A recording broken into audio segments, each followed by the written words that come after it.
Imagine this. You're standing in a forest 10,000 years ago. No fridge, no bottle, no bar. And yet, you're drunk. Not from wine, not from beer, from fruit lying on the ground. Sounds harmless, right? Here's the strange part.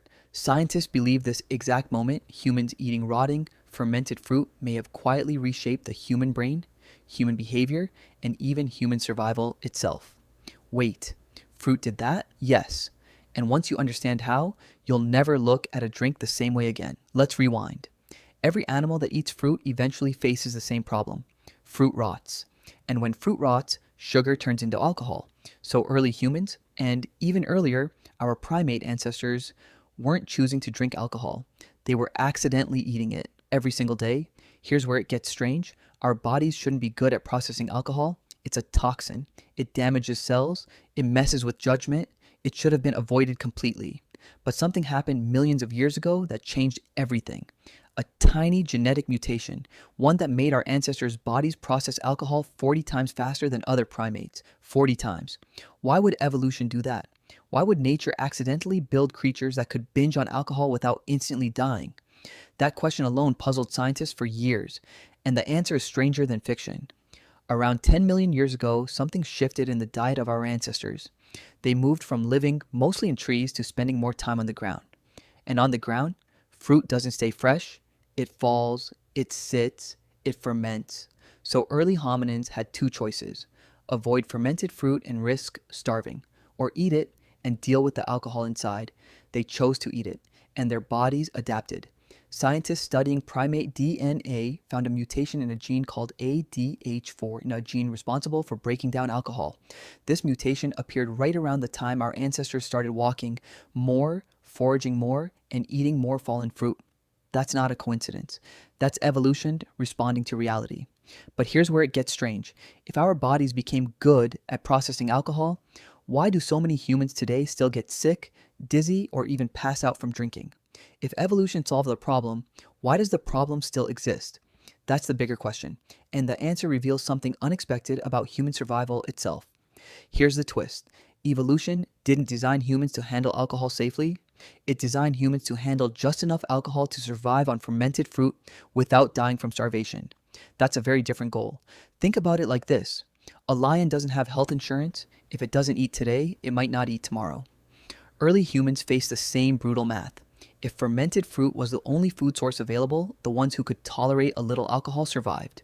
The ones who couldn't, they got sick, they avoided food, they lost energy, and over time they simply didn't make it. So natural selection wasn't rewarding people who liked alcohol. It was punishing the people who couldn't handle it at all. That's a huge difference. This theory even has a name. Scientists call it the Drunken Monkey Hypothesis. Yes, that's a real scientific term. And it suggests alcohol tolerance isn't some cultural invention. It's older than human civilization, older than agriculture, older than beer, wine, and whiskey combined.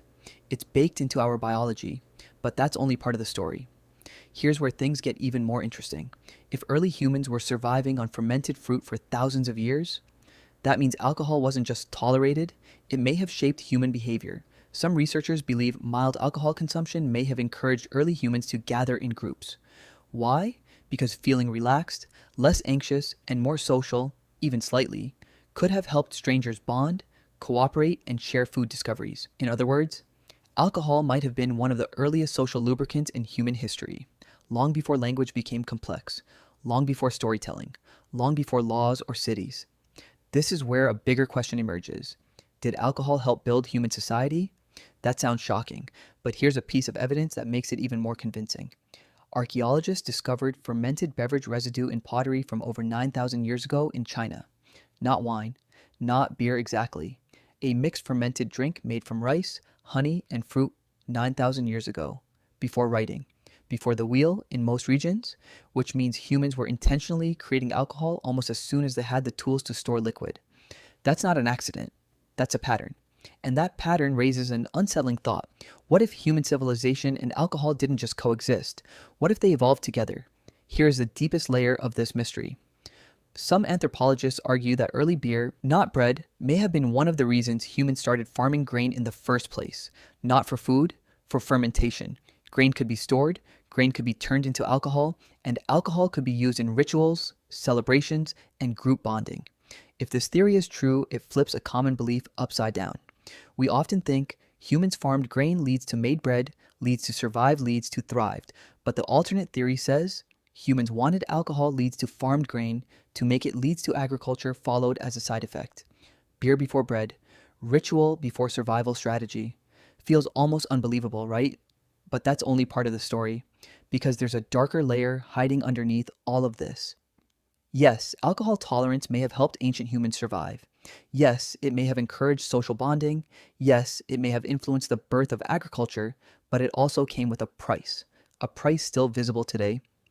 The same genetic tolerance that once helped our ancestors survive fermented fruit is the exact same trait that makes modern humans vulnerable to alcohol misuse. We inherited a biological system built for surviving small amounts of natural fermentation, not the concentrated, engineered alcohol found in a modern bottle. Ancient fruit contained roughly 1 to 4% alcohol. Modern spirits, up to 40% or more, 10 times stronger, sometimes far more. Our biology never evolved for that. We're running ancient survival software on a modern, high-powered system it was never built to handle. That's the real reason alcohol affects modern humans so intensely. Not weakness, not lack of willpower, a mismatch between ancient biology and modern chemistry. And that changes how we should think about alcohol completely. So let's go back to that forest. 10,000 years ago, a human eating fermented fruit off the ground had no idea they were part of a survival experiment spanning millions of years. No idea their body was quietly evolving to handle a toxin. No idea that experiment would one day influence agriculture, rituals, celebrations, and society itself. And no idea it would eventually collide with a modern world full of concentrated, engineered alcohol, far stronger than anything nature ever produced. We like to think of drinking as a modern social habit, something people invented for fun, for parties, for stress relief. But the truth goes far deeper. Alcohol tolerance may be one of the oldest survival tools in human history. A trait shaped not by culture, but by hunger. Not by choice, but by necessity. The next time you see a drink on a table, remember this. You're not just looking at a beverage, you're looking at millions of years of evolutionary trial and error. A trait that once meant the difference between starving and surviving. A hidden thread connecting ancient forests to modern bars. And once you see that thread, you'll never look at a simple drink the same way again.